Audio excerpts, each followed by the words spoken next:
Bonjour. Causerie numéro 18. Le plan de match. Il y a 6 millions d'années, notre ancêtre était primate. Déjà, il bénéficiait du pouvoir d'une intuition et d'un instinct. Il vivait en forêt, près d'un cours d'eau. Le jour, principalement herbivore, il se nourrissait de ce que lui procurait le végétal, de l'herbe, des feuilles et des fruits, qu'il trouvait au niveau du sol ou qu'il cueillait dans les arbres.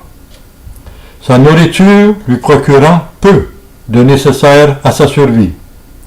Il passait une partie de la journée à manger, se réservant que quelques moments de détente et de repos.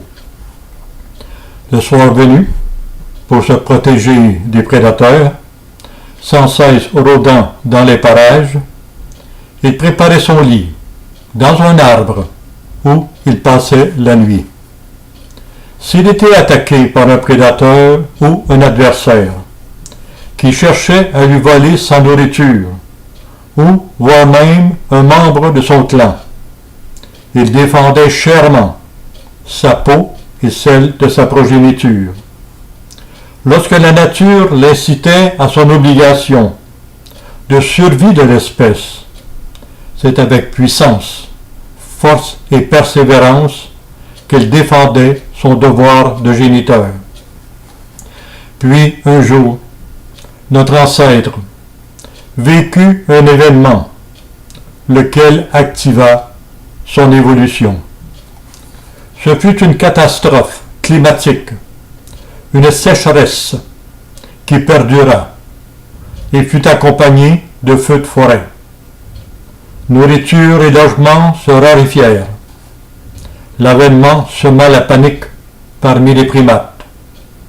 Chacun, désireux de conserver ce qu'il croyait lui appartenir en propre, fit dégénérer la situation en rébellion, querelle et bagarre.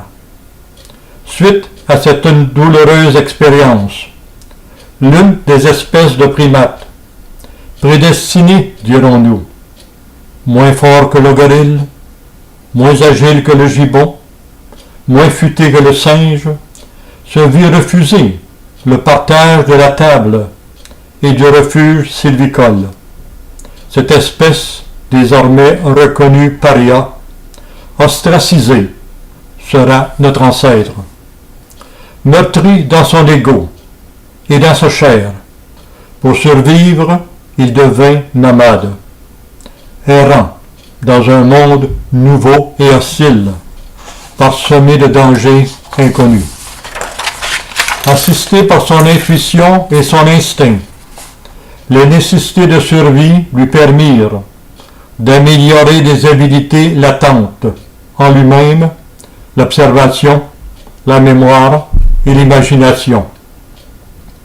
Les générations se succédèrent et assisté de son intuition, de son instinct, de ses observations, de sa mémoire et de son imagination, à l'aube de la civilisation, les nouvelles générations élaborèrent des pouvoirs nouveaux, penser, comparer, déduire, formuler des opinions et prendre des décisions. Investi de tous ses pouvoirs, le primate entreprit une vie nouvelle pour devenir un primain, c'est-à-dire un primate et un aspirant humain. Vivant depuis des centaines de millions d'années comme primate, tous ces nouveaux pouvoirs le servirent à améliorer la seule vie qu'il connaissait, sa vie de primate, c'est-à-dire sa vie matérielle. En améliorant sa vie matérielle, il se mit à penser à une notion qu'il ne comprenait pas, la vie immatérielle. Afin d'initier le primate à cette vie immatérielle, la vie créa la religion. Pour guider l'homme vers la liberté, la religion lui inculqua des principes vitaux, lesquels se montrait souvent contradictoire avec sa vie de primate basée sur son instinct. Malgré les millénaires, ces principes de vue demeurèrent longtemps méconnus, non par ignorance, mais par incompréhension. Encore, en ce deuxième millénaire, l'influence de l'instinct demeure très active. Les recherches montrent que le primate et aspirant humain, vit un ratio de vie de 90-10, c'est-à-dire que l'aspirant humain vit à plus de 90% sous l'influence de son instinct et moins de 10% sous l'influence de sa raison. Expliquons-nous. L'essence de la vie est activité, avivée par les forces de la nature. La nature crée des besoins vitaux, dont la finalité garantit la survie de l'homme. Ainsi, dans le but de contraindre l'individu à répondre aux besoins vitaux, la nature privilégia chaque besoin vital d'un moyen irrésistible, inéluctable, un plaisir. C'est pourquoi il y a un plaisir à manger, un plaisir à se protéger et un plaisir à procréer. Pour la nature, ce plaisir est un moyen, une incitation, une impulsion absolue à répondre aux besoins vitaux. Ce moyen n'est jamais une finalité, uniquement et exclusivement un moyen. Néanmoins, par les pouvoirs que lui confère la vie et la conscience d'être libre, l'homme rivalise avec la nature et transforme ce moyen, le plaisir, en finalité. Voyons ça. Dans le besoin de manger. Ainsi, pour satisfaire sa passion de manger, une fois rassasié, il créera un faux besoin, un faux appétit, pour continuer à jouir de manger. S'il n'a pas faim, là encore, il créera un faux appétit pour apaiser sa gourmandise. Parfois, ce plaisir l'incite à créer de faux besoins nuisibles, tels que la malbouffe, les drogues, l'usage du tabac, etc. Cette recherche exclusive de plaisir le privera de nourriture salutaire à sa santé.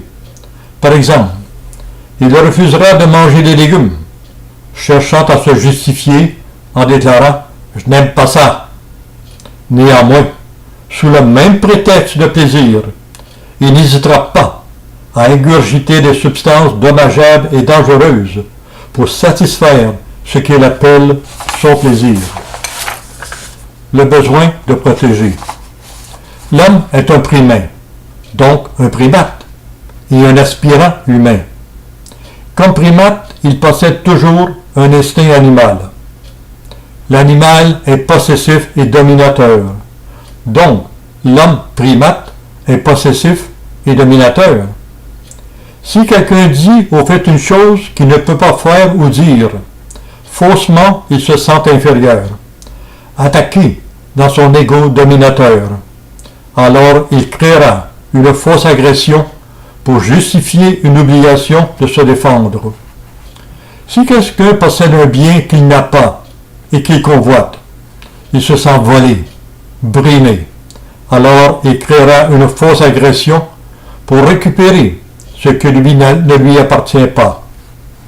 Si quelqu'un se montre trop différent, selon ses propres critères personnels, il se sent lésé.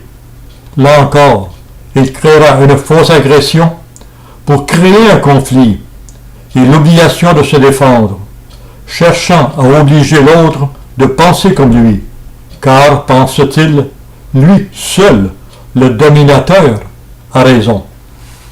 Les guerres, les conflits, n'en sont-ils pas trop souvent que de fausses agressions, influencées par les caractères possessifs et dominateurs de l'animal, ranimant dans chaque homme primate cette soif, cette phobie, ce plaisir de posséder et de dominer. Le besoin de procréer. Pour la nature, le plaisir de procréer est uniquement un moyen, jamais une fin. Mais l'homme, possédant des pouvoirs intelligents, transforme ce moyen en finalité. Ainsi, il transforme le plaisir de procréer en une finalité de plaisir qu'il nomma la sexualité.